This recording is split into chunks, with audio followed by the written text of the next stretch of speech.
Hi guys, good morning, नमस्कार. चला पाहूया आज मी काय काय करणार आहे. मी सकाळी लवकर उठले होते, डबा बनवून द्यायचा होता त्यांना म्हणून. मग ते पण उठून आंघोळ वगैरे करून घेतलं. मग त्यांना लगेच चहा बनवून दिला. मग मी पण चहा पिऊन घेतला. त्याच्यानंतर मग त्यांना गरम गरम खिचडी डब्यामध्ये पॅक करून घेतली होती, कारण की त्यांना उपवास होता त्याच्यामुळे.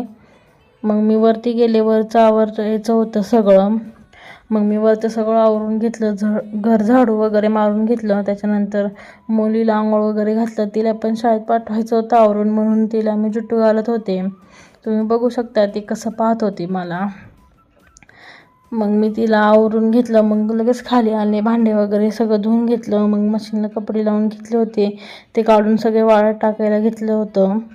त्याच्यानंतर तुम्ही बघू शकता ती शाळेत जाण्याच्या अगोदर किती घर घाण करून ठेवलं होतं. सगळं घर झाडू मारून घेतलं, आता पोचा मारून घेतले. त्याच्यानंतर आता डायरेक्ट संध्याकाळचं स्वयंपाक करायला घेतलं होतं. मला जेवायला जायचं होतं म्हणून मी लवकर स्वयंपाक करायला घेतलं होतं. मी तर वालची भाजी, चपाती, भात आणि डाळ बनवायला घेतली होती. त्याच्यानंतर मग मला सुवासनीचं जेवायला जायचं होतं म्हणून मी आवरायला घेतलं होतं. पटापट आवरून घेतलं होतं, कारण की त्यांनी लवकर बोलवलं होतं 8 वाजता. मग मी पटापट आवरलं.